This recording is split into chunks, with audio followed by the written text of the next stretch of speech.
치매 시어머니 꿀차에 독탄 며느리, 11살 손자가 찍은 영상 하나에 모든 가면이 벗겨졌습니다.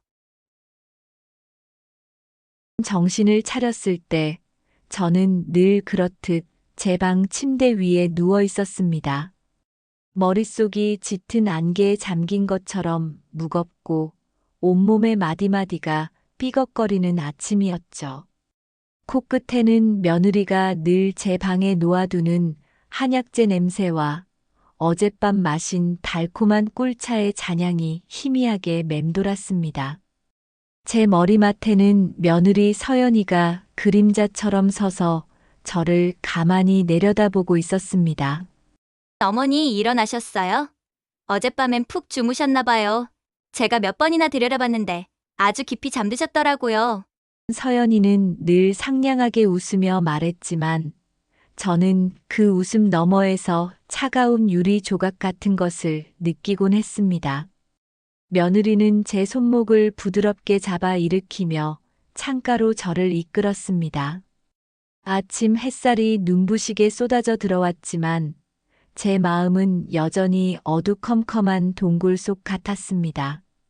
오늘 날씨 참 좋죠? 오늘이 며칠인지 기억나세요, 어머니? 저는 대답 대신 벽에 걸린 달력을 물끄러미 바라보았습니다. 남편이 살아있을 때 함께 사서 걸어둔 꽃 그림이 그려진 낡은 달력. 기억이 흐려지기 시작한 후로 그 달력은 제게 등대와도 같은 것이었습니다. 저는 매일 아침 눈을 뜨면 그날의 날짜에 동그라미를 치는 것으로 하루를 시작했습니다. 그런데 달력 위에 이상한 흔적이 남아 있었습니다. 오늘 날짜인 12일 옆에 분명 제가 어제 적어두었던 경자 만나는 날이라는 글씨 위로 붉은색 볼펜으로 거칠게 두 줄이 그어져 있었습니다. 오늘 내가 경자 만나기로 한 날 아니었니? 어머님도 참 어제 저녁에 저한테 직접 말씀하셨잖아요. 피곤해서 경자 아주머니 다음에 만나야겠다고. 그래서 제가 대신 전화해서 약속 취소해드렸는데 또 잊으셨구나? 그런 일이 있었던가요? 머릿속을 아무리 뒤져봐도 제가 그런 말을 한 기억은 없었습니다. 오히려 어제 잠들기 전까지 오랜만에 만날 친구 생각에 아이처럼 설레었던 기억뿐이었죠. 하지만 서연이는 너무나도 태연하게 말했고 그런 며느리의 확신에 찬 얼굴을 보고 있으면 어느새 제 기억이 틀린 것만 같은 기분이 들었습니다. 어쩌면 정말 내가 늙고 병들어 모든 것을 잊어버리는 것일지도 모른다는 공포가 온몸을 휘감았습니다. 그날 오후 저는 며느리가 시장에 간 틈을 타 제 방 서랍을 뒤지기 시작했습니다. 얼마 전까지만 해도 분명 그 자리에 있었던 남편이 남겨준 유품인 낡은 금반지가 보이지 않았기 때문입니다. 심장이 쿵 하고 바닥으로 떨어지는 것 같았습니다. 손이 파르르 떨려왔습니다. 온 방 안을 다 뒤졌지만 반지는 없었고 저는 결국 자리에 주저앉고 말았습니다. 제 손으로 제 마음을 핥히는 기분이었습니다. 저녁이 되어 아들 진우가 퇴근하고 서연이가 차린 완벽한 밥상에 둘러앉았을 때였습니다. 서연이는 진우의 안색을 살피며 조심스럽게 입을 열었습니다. 여보, 드릴 말씀이 있는데 너무 속상해하지는 마세요. 무슨 일인데 그래? 그게 어머님이 아버님 유품 반지를 잃어버리신 것 같아요. 오늘 하루 종일 찾으셨는데 어디에 두셨는지 전혀 기억을 못하세요. 아들의 얼굴이 순식간에 굳어졌습니다. 저는 아무 말도 할 수 없었습니다. 마치 죄인이 된 것처럼 고개를 푹 숙인 채 밥알만 씹고 있었죠. 진우는 저를 보며 깊은 한숨을 내쉬었습니다. 엄마, 그거 아버지가 엄마한테 마지막으로 주신 거잖아. 어떻게 그걸 잃어버릴 수가 있어? 아니다. 나 정말 서랍에 잘 넣어뒀는데 엄마, 서연이 말이 맞아. 지난번에도 안경 냉장고에 넣어두고 한참 찾았잖아. 제발 물건 좀 잘 챙겨. 아들의 목소리에는 걱정보다 짜증이 더 많이 섞여 있었습니다. 그 순간 서연이가 혹시나 해서요라며 부엌으로 가더니 쌀통을 뒤적거렸습니다. 잠시 후 쌀이 묻은 금반지를 손에 들고 나타났습니다. 어머님, 여기 있었네요. 쌀 푸시다가 같이 들어가 버렸나 봐요. 다행이다. 진우는 그 모습을 보며 거봐, 엄마. 당신이 그런 거라니까라며 저를 나무랐고 서연이는 괜찮아요, 여보. 어머님이 편찮으셔서 그러신 건데라며 진우를 다독였습니다. 모든 것이 한편의 잘 짜인 연극처럼 느껴졌습니다. 저는 범인이 되었고 며느리는 너그러운 해결사가 되었죠.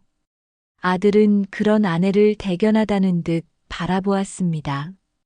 그날 밤 저는 밥을 넘길 수가 없었습니다. 밤이 깊어지고 진우가 서재에서 일에 몰두해 있을 때 서연이가 어김없이 꿀차가 담긴 찻잔을 들고 제 방으로 들어왔습니다. 어머니, 오늘 많이 놀라셨죠? 따뜻한 차 드시고 푹 주무세요. 이게 잠잘 오게 하는데 좋대요. 꿀의 단맛 너머로 혀끝에 남는 쌉쌀한 기운. 저는 그 차를 마시고 싶지 않았습니다. 하지만 며느리는 제가 찻잔을 다 비울 때까지 그 자리에 서서 저를 지켜보고 있었습니다. 그 눈빛을 거역할 용기가 제게는 없었습니다. 찻잔을 내려놓자마자 어김없이 세상이 느리게 잠겨오기 시작했습니다. 눈을 감기 직전 제 시선은 또다시 벽에 걸린 달력으로 향했습니다. 누군가에 의해 붉은 줄이 그어진 날짜, 기억나지 않는 약속의 취소, 그리고 사라졌다가 나타난 반지. 이 모든 것이 그저 늙고 병든 제 기억의 장난일 뿐일까요? 저는 알 수 없었습니다. 그 찻잔 안에는 저를 세상과 단절시키는 짙은 안개가 담겨 있었습니다. 금반지 사건은 시작에 불과했습니다. 그날 이후 제 머릿속의 지우개는 마치 성능이 더 좋아진 것처럼 더 많은 것들을 지워가기 시작했습니다. 아니, 어쩌면 지워지는 게 아니라 누군가 제 기억의 책장을 마구 뒤섞어 놓는 것만 같았죠. 저는 점점 더 제 자신을 믿을 수 없게 되었고, 그럴수록 며느리 서연이의 존재는 저의 세상에서 점점 더 커져만 갔습니다. 서연이는 제 손과 발이 되어 주었고, 제 기억이 되어 주었습니다. 그리고 어느새 제 주인이 되어가고 있었습니다. 그 달의 24일, 아들 진우가 월급날이라며 제 손에 빳빳한 현금 봉투를 쥐어주었습니다. 관리비와 제 용돈이었습니다. 엄마, 이거 관리비랑 용돈. 내일 25일이니까 잊지 말고 은행 가서 내. 알았지? 저는 고개를 끄덕였습니다. 비록 몸은 예전 같지 않아도 이런 집안의 대소사를 제 손으로 처리하는 것이야말로 제가 이 집에서 쓸모 있는 사람이라는 유일한 증거처럼 느껴졌습니다. 다음 날 아침 저는 외출 준비를 서둘렀습니다. 오랜만에 은행에도 가고 시장에 들러 손주 녀석 좋아하는 생선이라도 한 손 사올 요량이었습니다.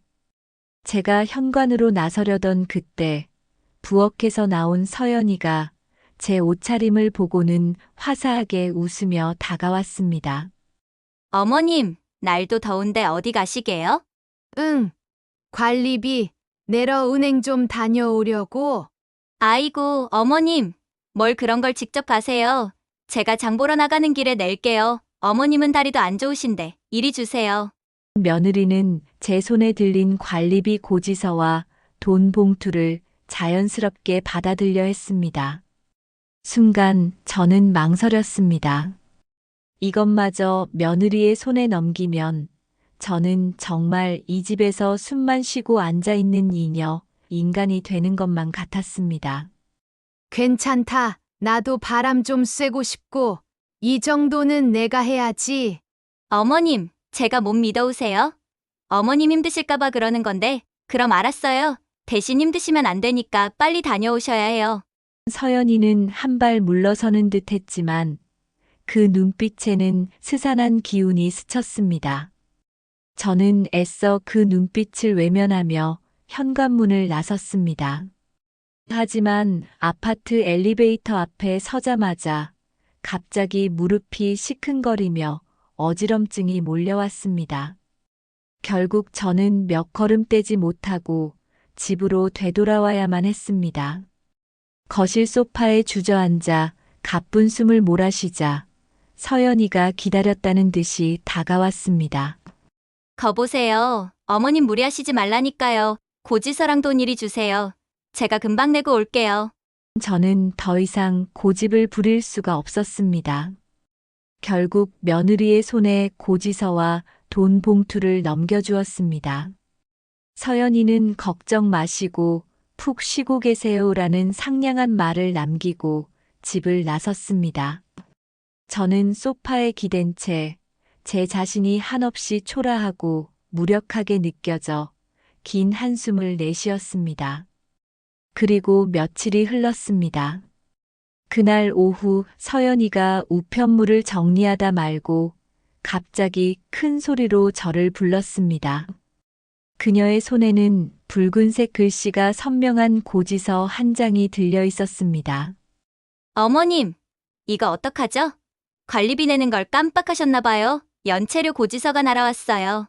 제 심장이 철렁 내려앉았습니다. 저는 자리에서 벌떡 일어났습니다. 뭐라고? 아니야. 내가 분명히 너한테 돈을 줬잖니. 네가 내고 온다고 했잖니? 네. 어머님, 지금 무슨 말씀을 하시는 거예요? 그날 어머님이 직접 내신다고 도로 가져가셨잖아요. 제가 내드린다고 했는데도 이런 거라도 해야지 하시면서요. 아니었습니다. 분명히 아니었습니다. 저는 분명 며느리에게 돈을 건넸습니다. 하지만 서연이의 너무나도 억울하다는 표정과 단호한 목소리 앞에 제 기억은 또다시 힘을 잃고 안개 속으로 흩어졌습니다. 며느리는 한술 더 떴습니다. 기억 안 나세요? 그날 오후에 저한테 은행 잘 다녀왔다. 속이 시원하다고 말씀까지 하셨는데 어머님, 정말 괜찮으신 거예요? 병원에 한번 다시 가봐야 하는 거 아니에요? 내가 그런 말을 했었던가. 머릿속이 하얗게 비어버렸습니다. 기억의 파편들이 이리저리 떠다녔지만 무엇 하나 제대로 맞춰지지 않았습니다. 그때 퇴근한 아들 진우가 현관으로 들어섰고 서연이는 눈가가 빨개진 채 그에게 달려갔습니다. 여보, 어떡해요. 어머니가 관리비를 깜빡하셔서 연체료가 이만큼이나 나왔어요. 당신한테는 차마 말씀 못 드리고 제가 먼저 내려다 걸렸네요. 아, 진짜. 엄마 왜 그래? 아니, 돈까지 챙겨드렸잖아요. 그거 그냥 은행 가서 내기만 하면 되는 걸 그걸 못해? 회사 일에 지쳐있던 아들의 목소리는 평소보다 몇 배는 더 날카로웠습니다. 그 목소리가 비수가 되어 제 가슴에 박혔습니다. 줬어. 내가 서연이한테 줬단 말이다. 엄마, 제발 좀. 지금 서연이가 거짓말이라도 한다는 말씀이세요? 당신 모시느라 고생하는 애한테 어떻게 그런 말을 하세요? 아들의 불호령에 저는 그만 입을 다물고 말았습니다. 그 순간 서연이가 눈물을 글썽이며 진우의 팔을 잡고 저를 감쌌습니다. 완벽한 연기였습니다. 여보, 그만해요. 어머님이 편찮으셔서 기억을 헷갈리시는 거 알잖아요. 제가 깜빡했나 보다. 제가 다시 한번 확인할 걸. 다 제 잘못이에요. 연체료 그거 얼마나 된다고. 내가 낼게요. 당신이 뭐가 잘못이야? 아픈 사람 모시는 게 얼마나 힘든데. 엄마, 제발 서연이 좀 그만 힘들게 하세요. 아들은 저를 원망했고 며느리를 걱정했습니다. 저는 그 둘 사이에서 마치 죄를 짓고 벌을 기다리는 아이처럼 그저 고개를 떨구고 있을 뿐이었습니다. 아무도 내 편이 없다는 것, 내 기억조차 나를 배신했다는 절망감이 온몸을 휘감았습니다. 그날 밤에도 서연이는 어김없이 꿀차를 가져왔습니다. 어머님, 오늘 일은 마음에 담아두지 마세요. 진우 씨도 회사에서 힘든 일이 많아서 예민해서 그런 거니까요. 이거 드시고 푹 주무세요. 저는 더 이상 아무런 저항도 하지 못했습니다. 그저 며느리가 주는 찻잔을 받아들고 기계적으로 마셨습니다. 제 영혼이 껍데기만 남은 것 같았습니다. 몽롱해지는 정신 속에서 저는 비틀거리며 일어나 벽에 걸린 달력으로 다가갔습니다. 그리고는 떨리는 손으로 25일이라는 숫자 위에 눈물 자국 같은 동그라미를 그리고 또 그렸습니다. 잊지 않기 위해서가 아니었습니다. 잊혀져가는 나 자신에 대한 마지막 몸부림이었습니다. 관리비 사건 이후 집안의 공기는 더욱 차갑고 무거워졌습니다. 마치 눈에 보이지 않는 유리벽이 집 안 구석구석 세워져 저를 세상으로부터 완벽하게 분리시키는 것만 같았습니다. 세상과 저를 이어주던 가느다란 끈들이 며느리의 손에 의해 하나씩 끊어지기 시작했습니다. 가장 먼저 끊어진 것은 제 유일한 말벗이었던 30년 지기 친구 경자와의 끈이었습니다. 그날 오후 저는 작정을 하고 경자에게 전화를 걸기 위해 거실로 나갔습니다.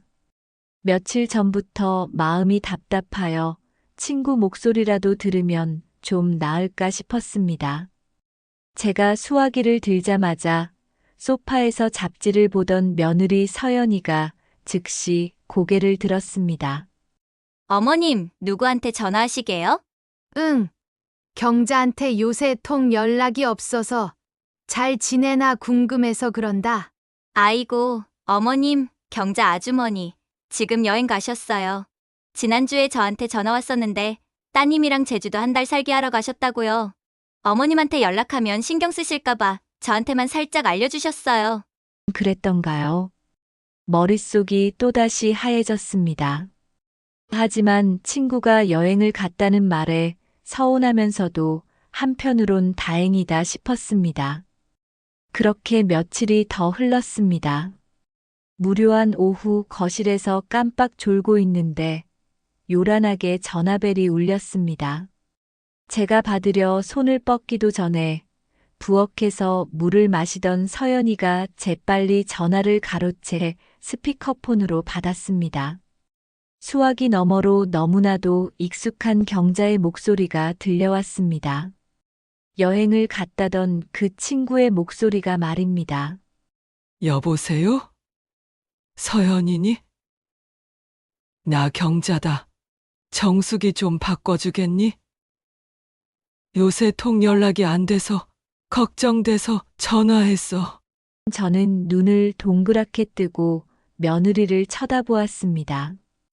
여행을 갔다던 사람이 어떻게 전화를 한단 말입니까? 제 심장이 쿵쾅거리기 시작했습니다. 입을 떼려는 순간 서연이가 제 손등 위로 자신의 손을 얹으며 서늘한 눈빛으로 저를 제압했습니다. 아무 말도 하지 마세요. 그 눈빛은 분명 그렇게 말하고 있었습니다. 서연이는 태연하게 거짓말을 이어갔습니다. 아, 경자 아주머니 안녕하세요. 저 서연이에요. 어머님이요? 지금은 통화하기 좀 힘드세요. 왜? 어디 안 좋아? 지난번에 너희 집 갔을 때도 내가 아프다고 해서 그냥 돌아왔는데 네, 어젯밤부터 기침이 너무 심해서요. 병원에 다녀왔는데 독감기가 심하다고 하네요. 의사 선생님이 전염될 수 있다고 당분간은 절대 아무도 만나지 말고 안정해야 한다고 신신당부를 하셔서요. 제가 옆에서 잘 모시고 있으니 너무 걱정 마세요. 아이고, 독감이라니? 알았다. 정수기한테 몸조리 잘하라고 전해주고, 나중에 괜찮아지면 꼭 연락 줘.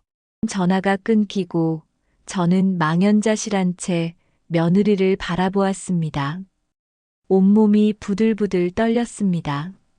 어떻게 내 눈앞에서 내 귀로 똑똑히 듣게 하면서 저런 거짓말을 할 수가 있을까요? 왜 그랬니? 왜 경자한테 내가 아프다고 얘기했니? 그리고 경자가 가족여행 갔다고 한 건 또 뭐니?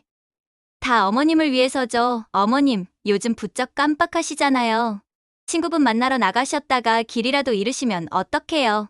걱정돼서 그런 거예요. 그리고 여행은 아주머니가 저한테만 비밀로 해달라고 하셨어요. 어머님 서운해하실까 봐요. 듣기 싫은 변명이었지만 저는 더 이상 따져 물을 기력도 없었습니다. 그저 깊은 배신감에 가슴이 시릴 뿐이었습니다. 그날 저녁 아들 진우에게 서연이는 눈물을 글썽이며 말했습니다. 여보, 어머님이 자꾸 밖으로만 도시려고 해서 걱정이에요. 제가 잠깐 한눈판 사이에 없어지시기라도 하면 그래서 할 수 없이 현관에 자물쇠를 달았어요. 제가 나쁜 며느리죠? 아니야. 당신이 뭘 잘못해. 잘했어. 엄마, 제발 집 안에 좀 계세요. 당신 그러다 큰일 나면 우리더러 어쩌라고요? 아들은 또다시 며느리의 편이었습니다. 저는 완벽하게 고립되었습니다.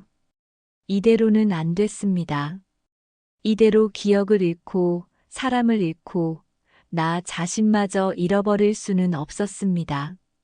어느 날 오후 며느리가 잠시 낮잠을 자는 틈을 타 저는 제 방으로 들어가 문을 걸어 잠갔습니다. 그리고 벽에 걸린 남편과의 추억이 담긴 낡은 달력 앞에 섰습니다. 내 기억은 나를 배신하고 내 아들마저 나를 믿어주지 않는 이 세상에서 오직 저 달력만이 변치 않고 그 자리에 있었습니다. 저는 결심했습니다. 내 기억을 믿을 수 없다면 기록이라도 해야겠다고. 떨리는 손으로 서랍에서 볼펜을 꺼내 들었습니다. 무엇부터 써야 할까? 오늘 경자와의 약속이 거짓말로 무산된 날. 저는 달력의 오늘 날짜 위에 커다란 X 표시를 그었습니다. 친구를 잃어버린 날이라는 뜻이었습니다. 그리고 그 옆에 눈물이 떨어지는 슬픈 얼굴을 그렸습니다. 지난 날들을 더듬어 보았습니다. 며느리가 꿀차를 가져온 날마다 작은 찻잔 그림을 그려 넣었습니다. 금반지가 사라졌던 날, 관리비 고지서가 날아왔던 날에는 커다란 물음표를 새겼습니다. 달력의 여백은 하루가 다르게 저의 고통스러운 흔적들로 채워져 갔습니다. 그것은 단순한 기록이 아니었습니다. 흐려져 가는 정신 속에서 나를 잃지 않으려는 나의 마지막 저항이었습니다. 그 얼룩진 달력은 세상에 나라는 사람이 여전히 존재하고 있다는 유일한 증거이자 언젠가 아들이 발견해 주길 바라는 간절한 외침이었습니다. 어느 날 오후 저는 제 손자 민준이를 통해 어른들의 세계는 언제나 복잡하고 아이들의 눈은 생각보다 훨씬 더 투명하고 날카롭다는 것을 깨닫게 되었습니다. 녀석은 늘 제 방에 틀어박혀 컴퓨터 게임이나 하고 말수도 적어 무슨 생각을 하는지 알 수 없는 아이였습니다. 하지만 그 아이는 집안을 떠도는 차가운 공기의 흐름을 어른들은 눈치채지 못하는 미세한 균열을 가장 먼저 감지하고 있었습니다. 그날은 학교에서 무슨 행사가 있다며 민준이가 평소보다 2시간이나 일찍 집에 돌아왔습니다. 저는 그때 며느리 서연이의 성화에 못 이겨 거실 바닥에 엎드려 걸레질을 하는 중이었습니다. 전날 밤 제가 물을 마시다가 손이 떨려 물컵을 바닥에 떨어뜨렸다는 이유였습니다. 며느리는 그깟 물 한 잔 쏟은 것을 가지고 아침부터 저를 닥달했습니다.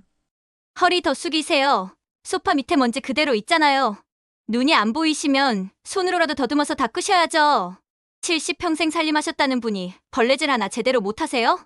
이러니 제가 어머님한테 뭘 맡기지를 못하는 거예요. 며느리의 날카로운 목소리가 제 등 뒤에 비수처럼 꽂혔습니다. 무릎 관절이 쑤시고 허리가 끊어질 듯 아팠지만 저는 아무 말도 할 수 없었습니다. 바로 그 순간 현관문 비밀번호 누르는 소리가 띠리릭 하고 들렸습니다. 며느리는 마술사처럼 1초도 걸리지 않아 표정과 목소리를 바꾸었습니다. 어머님, 아이고, 힘드신데 제가 한다니까 그러셨어요. 얼른 일어나세요. 어머님 무릎 다 상하시겠네. 제가 마무리할게요. 어서 방에 들어가서 쉬세요. 거실로 들어서던 민준이는 그 순간을 정확히 목격하고 말았습니다. 1초 만에 악마에서 천사로 돌변하는 엄마의 얼굴을, 그리고 엎드린 자세 그대로 겁에 질린 채 굳어버린 제 얼굴을요. 민준이와 제 눈이 허공에서 마주쳤습니다. 녀석의 눈동자가 파르르 떨리는 것을 보았습니다. 민준이는 아무 말도 하지 않았습니다. 그저 묵묵히 제 방으로 들어갔지만 저는 보았습니다. 방문이 닫히기 직전 그 작은 어깨가 분노로 떨리고 있는 것을요. 그날 이후 민준이는 변했습니다. 저를 대하는 태도가 눈에 띄게 달라졌습니다. 예전에는 학교 다녀오면 인사만 하고 제 방으로 쏙 들어가 버리던 녀석이 이제는 거실 소파에 앉아 있는 시간이 길어졌습니다. 제가 부엌에서 홀로 찬밥을 물에 말아먹고 있으면 어느새 다가와 제 옆에 슬쩍 과자 한 봉지를 놓고 가기도 했습니다. 할머니, 이거 학교에서 맛없어서 남은 건데 할머니 드실래요? 그리고는 며느리의 눈치를 살폈습니다. 며느리는 그런 민준이의 행동을 대수롭지 않게 여겼지만 저는 알 수 있었습니다. 그 아이가 지금 자신만의 방식으로 제 편이 되어주고 있다는 것을요. 며칠 후 민준이가 제게 다가와 낡은 스마트폰 하나를 건넸습니다. 액정이 거미줄처럼 깨져 있는 예전에 쓰던 전화기였습니다. 할머니, 이거 충전 좀 해줘. 내 방 콘센트가 고장 났나 봐. 거실 책장 위에 올려두고 충전하면 잘 되더라. 그냥 계속 꽂아두고 있어줘. 내가 쓸 일 있을 때 뺄게. 저는 아무 의심 없이 고개를 끄덕였습니다. 녀석은 거실 책장 위 우리 가족 사진 액자 뒤편에 아무도 눈치채지 못하게 스마트폰을 세워두고는 충전기를 꽂았습니다. 저는 까맣게 몰랐습니다. 그 작은 기계에 카메라와 녹음 기능이 켜진 채 아들이 없는 집 안에서 벌어지는 모든 진실을, 며느리의 두 개의 목소리를, 그리고 저의 희미해져가는 신음소리를 남김없이 기록하고 있다는 것을요. 운명의 날은 며칠 뒤에 찾아왔습니다. 아들 진우가 아침 일찍 출장을 떠난 날이었습니다. 현관문이 닫히자마자 며느리는 기다렸다는 듯이 제 방으로 들어왔습니다. 제가 벽에 걸린 달력을 물끄러미 보고 있는 것을 발견한 것입니다. 또 그거 보고 계세요? 거기에 뭐 대단한 거라도 적어 놓으셨어요? 어차피 내일이면 다 잊어버릴 거면서. 그냥 날짜 보려고 그런다. 기억도 못하면서 날짜는 봐서 뭐해요. 그냥 제가 하라는 대로만 하세요. 밥 먹으라면 먹고 약 먹으라면 먹고 그게 어머님이 하실 일이에요. 괜히 머리 쓰지 마시고요. 아셨어요? 서연이는 제 어깨를 거칠게 밀치고는 방을 나갔습니다. 저는 그 자리에 주저앉아 소리 없이 눈물을 흘렸습니다. 제 모든 존엄성이 산산조각 나는 기분이었습니다. 그날 오후 학교에서 돌아온 민준이는 여느 때처럼 책장 위에 스마트폰을 들고 제 방으로 들어갔습니다. 그리고 한참 동안 나오지 않았습니다. 저녁이 되어 방문을 열고 나온 민준이의 얼굴은 하얗게 질려 있었습니다. 녀석은 아무 말 없이 제 손을 꽉 잡았습니다. 그 작은 손에서 그 어떤 어른의 위로보다 더 큰 힘이 느껴졌습니다. 녀석은 모든 것을 알고 있었던 것입니다. 민준이는 그렇게 자신만의 방식으로 저를 지키기 위한 고독하고도 위대한 전쟁을 시작하고 있었습니다. 손자 민준이가 제 편이라는 것을 어렴풋이 느꼈지만 그 작은 아이에게 짐을 지울 수는 없었습니다. 저는 그저 하루하루를 버텨낼 뿐이었습니다. 그러는 동안 며느리 서연이의 초조함은 날이 갈수록 심해졌습니다. 밤늦게까지 컴퓨터 앞에 앉아 알 수 없는 그래프를 들여다보는 날이 많아졌고, 혼자 있을 때면 누군가와 날카로운 목소리로 통화하는 소리가 방문 틈으로 새어나오곤 했습니다. 그 목소리는 더 이상 상냥한 며느리의 것이 아니었습니다. 그러니까 시간을 조금만 더 달라고요. 원금은 어떻게든. 네? 이자요? 아, 제발 일주일만 더 시간을 주세요. 어떻게든 마련해 볼게요. 저는 그 목소리에서 깊은 공포를 느꼈습니다. 마치 벼랑 끝에 선 사람이 내지르는 위태로운 비명 같았습니다. 그리고 마침내 며느리가 서 있던 그 벼랑의 정체를 제 눈으로 확인하게 된 날이 오고야 말았습니다.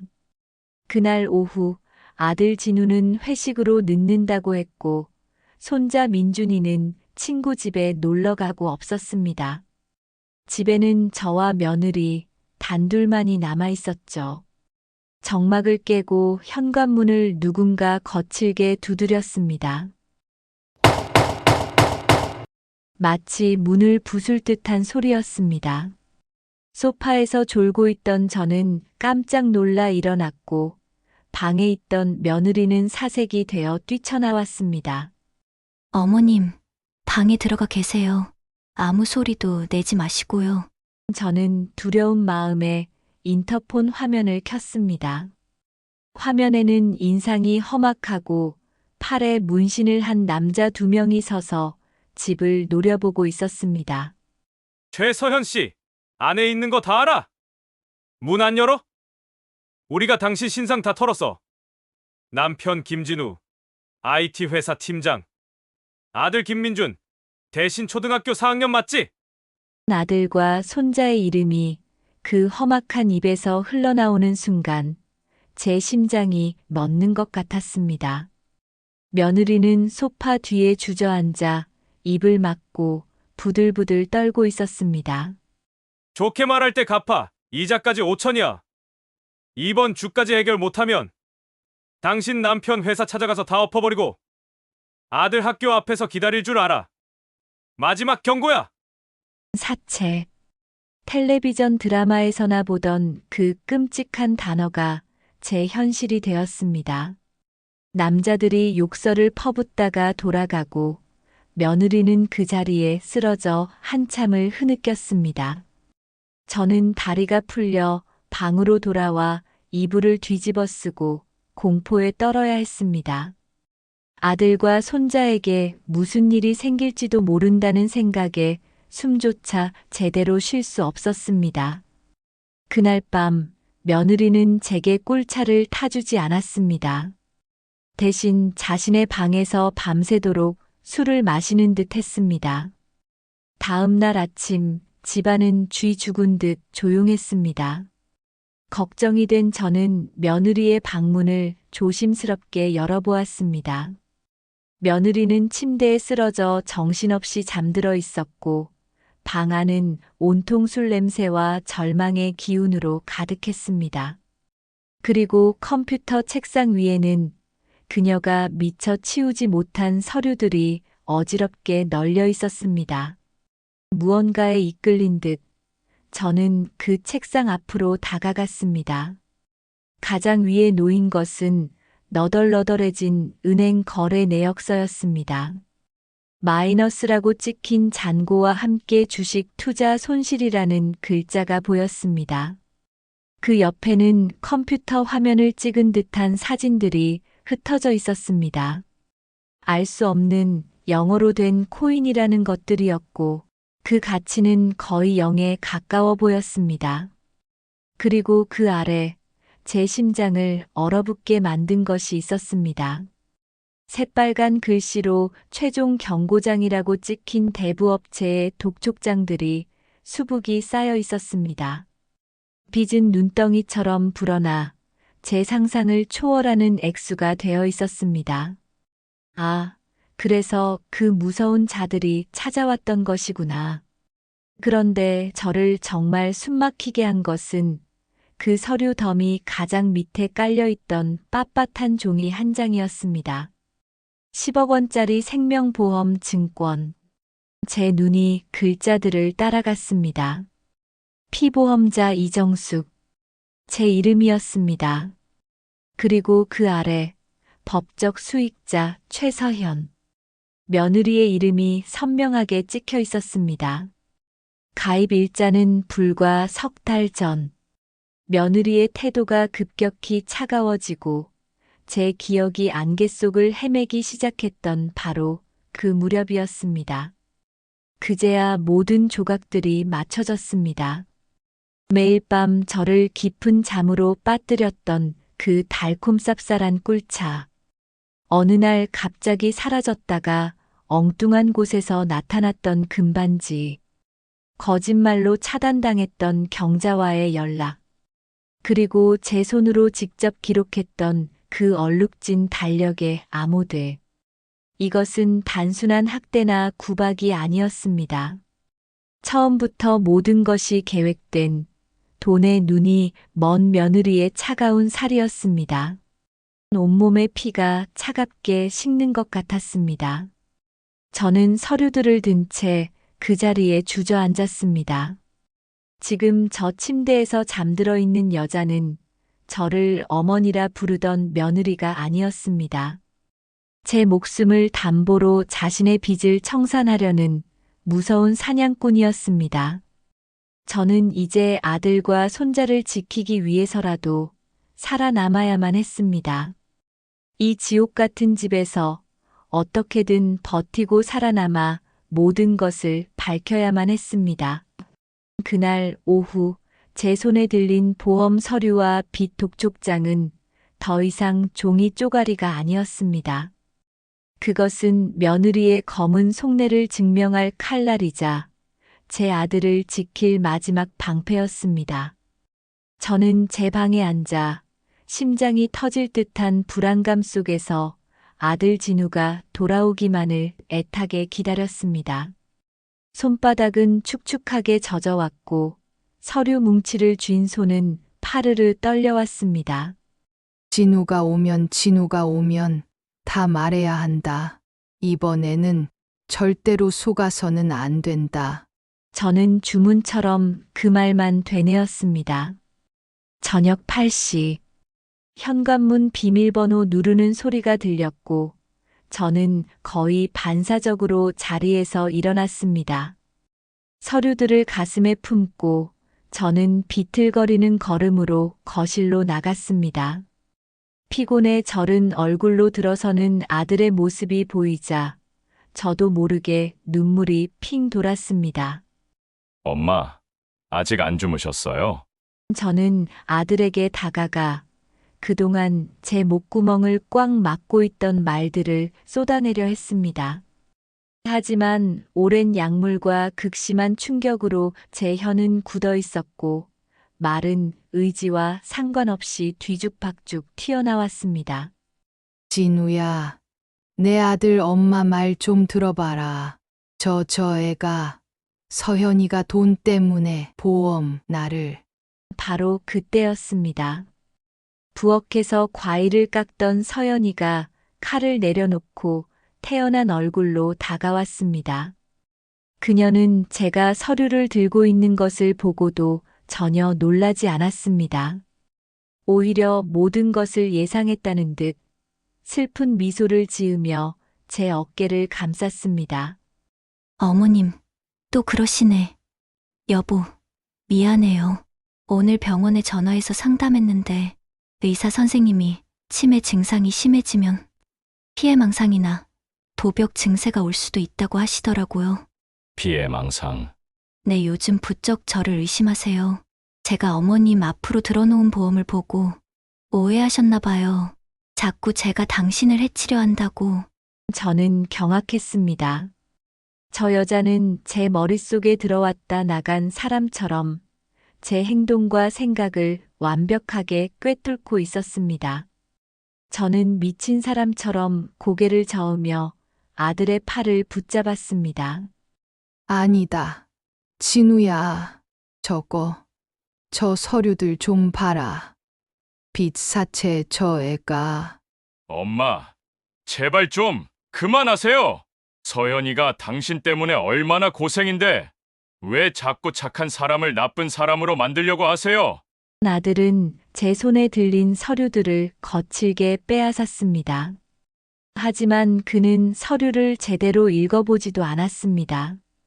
그저 생명보험이라는 글자와 대부업체라는 낯선 이름들을 훑어보고는 곧장 서연이에게 건넸습니다. 당신이 설명 좀 해봐. 이게 다 뭐야? 그 보험, 어머님 나중에 혹시라도 좋은 요양병원 가시게 되면 목돈 필요할까봐 제가 붓고 있던 거예요. 그리고 저 서류들은 예전에 친구 사업 도와주다가 잘못된 건데 당신 걱정할까봐 말 못했어요. 미안해요.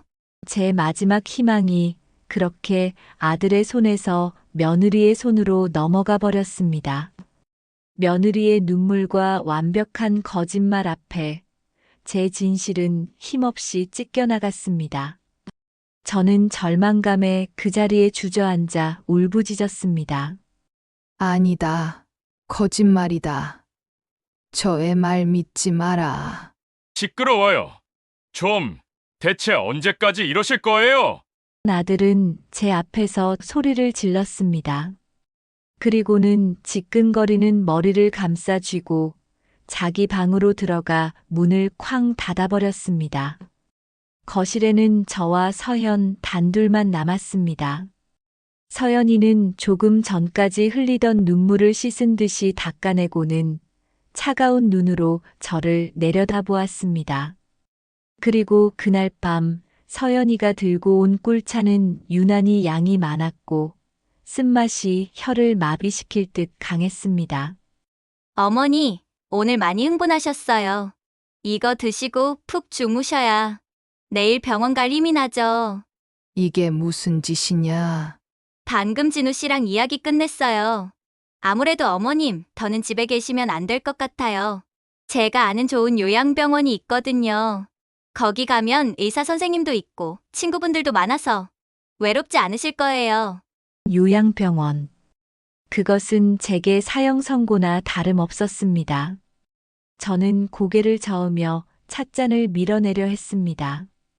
하지만 며느리는 제 팔을 붙잡고 다른 한 손으로는 제 턱을 비틀어 억지로 열었습니다. 드세요, 어머님. 이게 다 어머님 건강 생각해서 그러는 거예요. 마지막 효도라고 생각하세요. 뜨겁고 쓴 액체가 목구멍으로 폭포수처럼 쏟아져 들어왔습니다.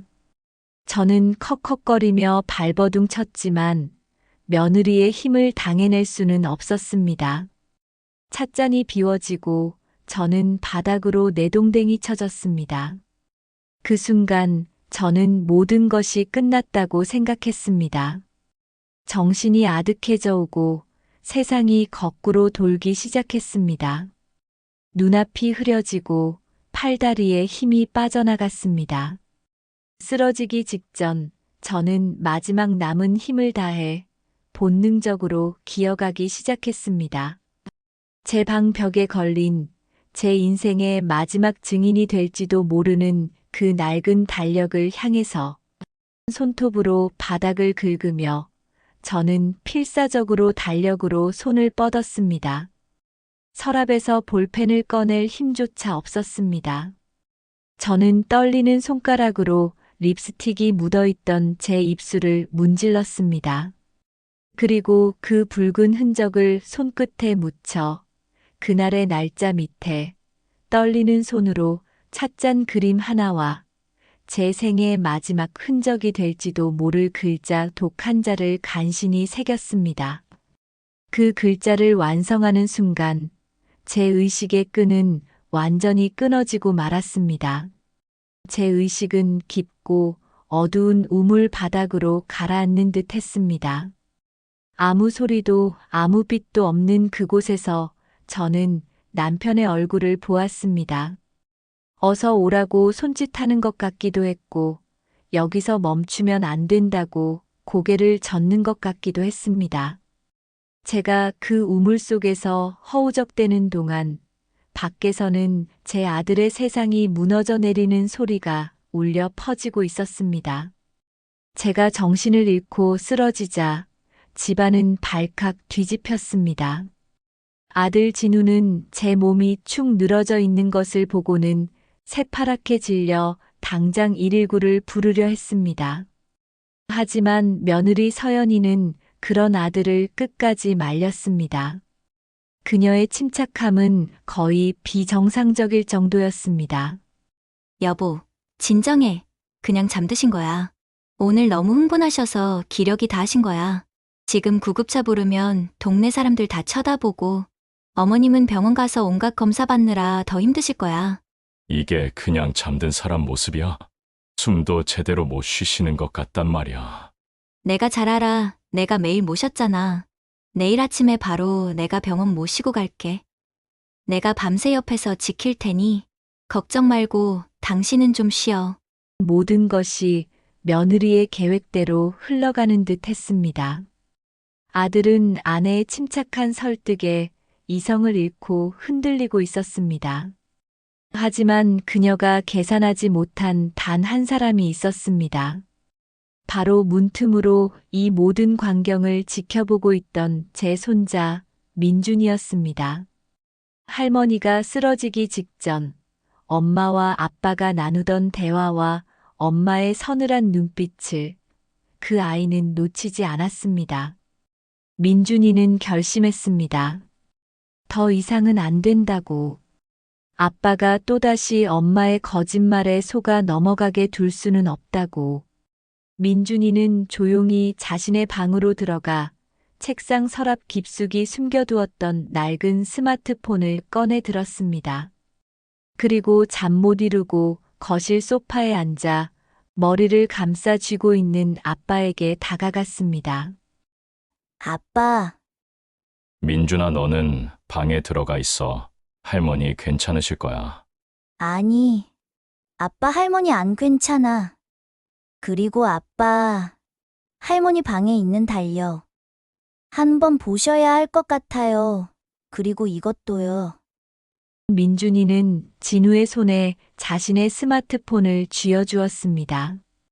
진우는 아들의 평소답지 않은 단호한 표정에 마지못해 녹음 파일을 재생했습니다. 스피커를 통해 너무나도 익숙한 아내의 목소리가 흘러나왔습니다. 허리 더 숙이세요. 구석에 먼지 그대로 있잖아요. 70평생 살림하셨다는 분이 걸레질 하나 제대로 못하세요? 어머님, 아이고 힘드신데 제가 한다니까. 그러셨어요. 얼른 일어나세요. 녹음 파일 속에서 흘러나오는 아내의 두 개의 목소리. 진우의 얼굴이 하얗게 질려갔습니다. 그는 떨리는 손으로 민준이가 가리키는 대로 제 방으로 들어갔습니다. 그리고 벽에 걸린 얼룩진 달력을 보았습니다. 수많은 찻잔 그림, 슬픈 얼굴, 물음표. 그리고 오늘 날짜 밑에 제 립스틱 자국으로 피처럼 번져 있는 끔찍한 단어, 독.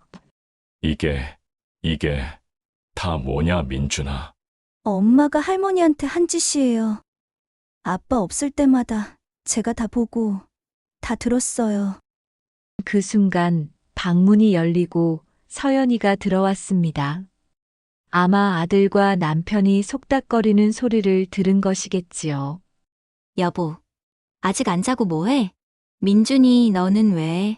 서연이는 진우의 손에 들린 달력과 민준이의 스마트폰을 보고 그 자리에 얼어붙었습니다.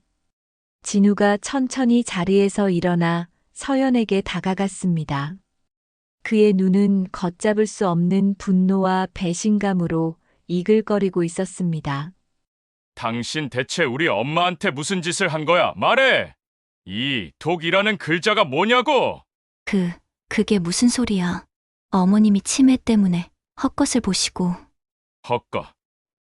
그럼 이 목소리도 헛것이야? 당신이 내 등 뒤에서 우리 엄마한테 퍼부었던 그 끔찍한 말들이 이게 다 헛것이냐고! 진우는 고함을 지르며 며느리의 방으로 달려갔습니다.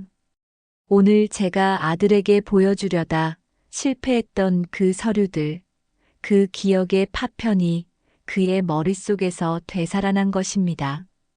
그는 미친 사람처럼 며느리의 화장대 서랍을 열고 침대 밑을 뒤졌습니다. 그리고 곧 그가 그토록 믿지 않았던 빚 독촉장과 생명보험 서류를 찾아내고야 말았습니다. 모든 진실이 퍼즐처럼 맞춰지는 순간이었습니다. 10억, 주식, 코인, 사채. 당신 우리 엄마 목숨값으로 당신 빚 갚으려고 했어. 그래서 매일 밤 그놈의 꿀차를 먹이고 사람을 이 지경으로 만든 거냐고! 네가 사람이냐? 서연이는 바닥에 주저앉아 변명했습니다. 미안해요, 여보. 내가 죽을 죄를 지었어요. 하지만 죽이려던 건 아니었어. 통장을 찾으려고. 그냥 좀 잠만 재우려고. 그 소란에 깊은 우물 바닥에 잠겨 있던 제 의식도 희미하게 떠오르기 시작했습니다. 눈을 뜨자 아수라장이 된 거실 풍경이 보였습니다. 무릎 꿇고 오열하는 아들과 모든 것을 잃은 표정으로 주저앉은 며느리. 그리고 그 옆에서 아빠의 옷자락을 붙잡고 떨고 있는 손자. 저는 눈물을 흘리는 아들의 눈을 보며 마지막 남은 힘을 다해 입을 열었습니다. 제 목소리는 갈라지고 거의 들리지 않았지만 그 순간 거실의 모든 소음이 멎었습니다. 진우야, 매일 밤 나를 죽이려고 저 차에 약을 탔다. 제 한마디는 무너져 내리는 아들의 세상에 찍는 마침표와도 같았습니다. 진우는 제 목소리를 듣고는 마치 온몸의 힘이 다 빠져나간 사람처럼 그 자리에 무릎을 꿇고 통곡했습니다. 자신의 어리석음과 무관심이 어머니를 죽음의 문턱까지 몰고 갔다는 끔찍한 진실 앞에서 그는 짐승처럼 울부짖고 또 울부짖었습니다. 그 울음소리는 한 가정이 송두리째 무너져 내리는 비명이었습니다. 그 폭풍 같던 밤이 지나고 저는 병원 침대에서 눈을 떴습니다. 며칠 만이었는지 혹은 몇 시간 만이었는지 시간 감각조차 희미했습니다. 지독했던 안개 같은 두통이 사라진 머릿속은 낯설 정도로 맑았지만 그 맑아진 정신으로 마주해야 하는 현실은 산산조각 난 유리처럼 아프게 저를 찔러왔습니다. 며느리는 그날 밤 바로 경찰에 연행되었습니다. 제 손자 민준이가 아빠 몰래 신고했던 것입니다. 낡은 스마트폰에 담긴 기록들과 제 손끝에 립스틱 자국이 선명했던 독이라는 글자는 모든 것을 증명하는 빼도 각도 못할 증거가 되었습니다. 제가 병원에 있는 동안 아들 진우는 그림자처럼 제 곁을 지켰습니다. 녀석은 잠도 자지 않고 밥도 제대로 넘기지 못했습니다. 그저 멍하니 제 얼굴을 들여다보다가 제가 눈이라도 마주치면 죄인처럼 고개를 떨구곤 했습니다. 수액을 맞는 제 손을 닦아주고 제 식사를 챙기면서도 아들은 단 한 번도 제게 죄송하다는 말을 입 밖으로 꺼내지 못했습니다.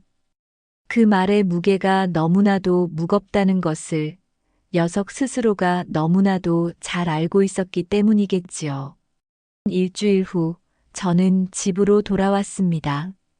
아들이 부축하고 손자가 제 옆을 지키며 들어선 집은 며느리라는 존재가 사라졌을 뿐인데 낯설고 횡하기 그지없었습니다.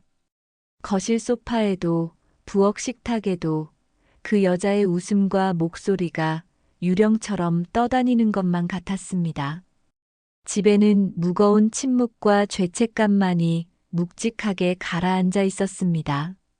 집으로 돌아온 그날 저녁 아들은 제 앞에 밥상을 차려왔습니다. 제가 좋아하던 따뜻한 미역국과 조기구이였습니다. 하지만 저도 아들도 손자도 누구 하나 선뜻 수저를 들지 못했습니다. 한참의 침묵 끝에 진우가 조용히 수저를 내려놓고는 제 앞에 무릎을 꿇었습니다. 그리고는 마침내 그 무거운 입을 열었습니다. 어머니, 녀석은 그 한마디를 내뱉고는 한참 동안 말을 잇지 못했습니다.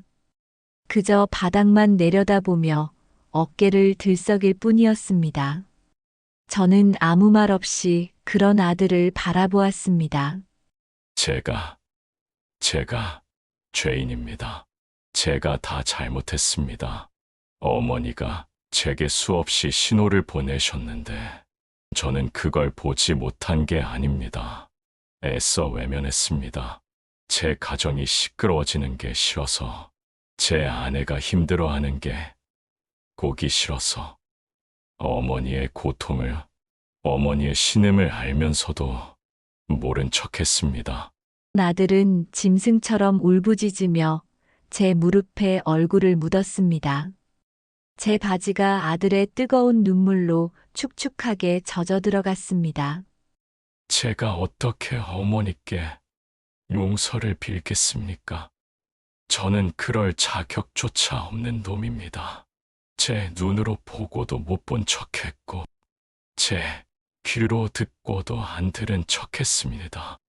이 어리석은 아들을 제발 용서하지 마세요. 차라리 저를 때리고 욕을 하세요. 저는 말없이 일어나 아들의 등을 가만히 다독여 주었습니다. 용서하고 말고 할 것이 없었습니다. 원망스럽지 않다면 거짓말이겠지만 그보다 제 아들이 너무나도 아팠기 때문입니다. 그 아이 역시 지난 세월 동안 자신만의 무게를 지고 힘겹게 살아왔을 테니까요. 제 손길에 아들의 울음소리는 더욱 커져만 갔습니다. 그것은 후회의 눈물이었고 뒤늦은 깨달음의 눈물이었습니다. 한참을 울던 아들이 고개를 들었을 때 손자 민준이가 조용히 제 방으로 들어갔습니다. 그리고 잠시 후 지난 1년간의 고통스러운 기억이 빼곡히 담긴 얼룩진 달력을 벽에서 떼어냈습니다. 녀석은 그 달력을 말없이 쓰레기통에 버리고는 제게 다가와 문구점에서 사온 듯한 아무것도 적히지 않은 새 달력을 건넸습니다. 할머니, 이제 여기다가 좋은 일만 쓰자. 나랑 축구 보러 가는 날, 아빠랑 공원 산책하는 날, 그런 것들로만 꽉 채우자. 저는 눈물을 머금고 웃으며 고개를 끄덕였습니다. 그 순간 제 마음을 짓누르던 무거운 돌덩이 하나가 스르르 녹아내리는 것 같았습니다. 아들은 말없이 다가와 저와 민준이의 어깨를 가만히 감싸 안았습니다. 우리는 그렇게 한참을 서서 깨끗한 새 달력을 바라보았습니다. 상처는 깊었습니다. 아들의 얼굴에는 평생 지워지지 않을 죄책감이 새겨졌고 제 기억 속에도 며느리가 남긴 상처는 흉터처럼 남을 것입니다. 하지만 우리는 다시 시작할 것입니다. 서로의 아픔을 보듬고 서로의 시간을 소중히 여기며 그렇게 조심스러운 첫걸음을 내디딜 것입니다. 창밖으로 들어오는 저녁 햇살이 유난히 따뜻하게 느껴지는 오후였습니다. 저는 이제 더 이상 침묵하지 않을 것입니다. 제 아픔을 말하고 제 마음을 표현하며 남은 생을 온전한 나로 살아갈 것입니다. 그것이 제 손자가 제게 가르쳐 준 가장 소중한 교훈이었습니다.